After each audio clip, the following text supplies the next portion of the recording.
jedna veoma bitna razlika u odnosu na dosadašnje poslovanje. Znači, svi koji su do sada poslovali sa fiskalnim kasama,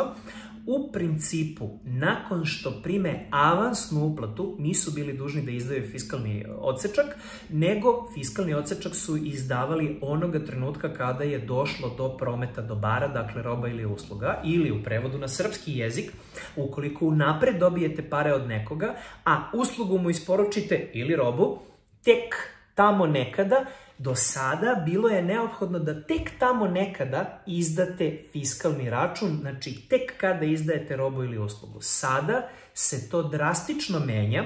i sada će prijem avansa morati da se istoga dana evidentira u fiskalnoj kasi. Dakle, ukoliko vam neko uplati novac unapred, bez obzira što će 6 meseci čekati na isporuku robe, usluga, dobara, nečega, bez obzira, fiskalni račun se evidentira dan kada primate avans. Tako da, to je recimo jedna velika novina. Naravno, ukoliko imate problem u izvršenju robe, usluge, izdavanju i to, pa je potrebno da vratite novac, naravno, kucat ćete i samo će se birati druga opcija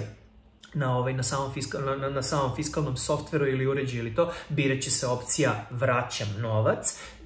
vršit ćete povraćaj novca, kako se zove, evidentirat ćete povraćaj novca koji je bio plaćen kao avans, ali avans će se evidentirati ne onda kada je došlo do prodaje, nego onda kada je avans legao na račun. I to je bitna razlika od načina na koji je funkcionisano do sada.